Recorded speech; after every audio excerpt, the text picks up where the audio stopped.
Salam olahraga, apa kabar teman-teman semua, semoga dalam keadaan sehat. Mengenai dari laga kemarin malam memang sangat luar biasa ya. Di laga ini saya membahas Perning Como menghadapi Sassuolo ya. Terlihat di laga ini Como dengan formasi 4-2-3-1, Sassuolo dengan formasi 4-3-3 ya. Terlihat di laga ini 5 pemain akan absen. Untuk Como, Sassuolo ada 4 pemain dari klasemen sementara ya, di mana tuan rumah Como berada di peringkat 6, sedangkan Sassuolo berada di peringkat 9.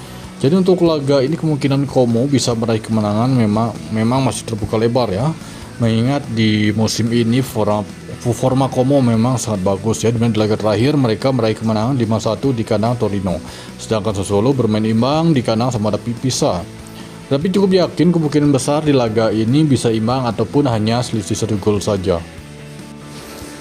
Kemudian memasuki laga yang kedua, kita pergi ke La Liga Spanyol. Di laga ini mempertemukan tuan rumah Getafe menghadapi LC. Getafe dengan formasi 4-4-2, sedangkan LC dengan formasi 4-1-4-1 ya. Terlihat di laga ini 3 pemain akan absen. Untuk Getafe, LC ada 2 pemain dari klasemen sementara dari lanjut La Liga Spanyol. Tuan rumah Getafe berada di peringkat 7, sedangkan tim tamu LC berada di peringkat 10 sementara. Oke, untuk laga ini cenderung terlihat berada di tim tamu LC ya. Dan untuk gol masih berada di kurang dari 2 gol ya.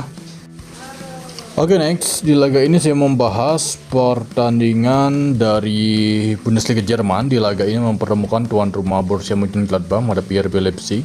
Terlihat di laga ini Borussia Mönchengladbach dengan formasi 3-4-2-1, sedangkan Leipzig dengan formasi 4-3-3. Terlihat di laga ini Borussia Mönchengladbach ada sekitar 5 pemain mereka yang akan absen, sedangkan Leipzig ada 6 pemain dari klasemen sementara dari lanjutan Bundesliga.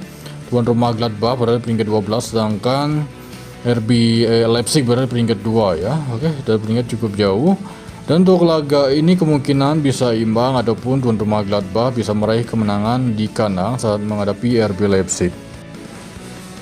Oke, next selanjutnya saya pergi ke Inggris Championship. Di laga ini mempertemukan tuan rumah Oxford menghadapi Ipswich. Di laga ini terlihat Oxford dengan formasi 4-2-3-1, Ipswich dengan formasi yang sama ya. Ada 3 pemain akan absen untuk Oxford. Ipswich di laga ini ada 4 pemain.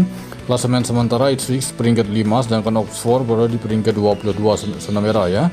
Ini masih awal musim ya. Jadi untuk laga ini kemungkinan besar Oxford nampaknya akan mampu menahan tim tamu Ipswich ya. Kemudian saya membahas di laga Vitória Guimarães menghadapi VS ya, dari Liga Portugal ya. Untuk laga ini Vitória Guimarães dengan formasi 4-2-3-1, begitu juga dengan tim tamu VS. Oke, terlihat di laga ini sama-sama memiliki 1 pemain akan absen. Klasemen sementara Vitória Guimarães berada di peringkat 8 dengan meraih 14 poin dari 11 laga. Sedangkan untuk tim tamu VS berada di dasar klasemen ya, peringkat 18 zona merah dengan meraih 3 poin dari 11 laga. Untuk laga ini kemungkinan besar selisih 1 gol ataupun imbang ini cukup berat ya. Kemudian untuk skor saya mengira masih kurang dari 3 gol untuk laga ini.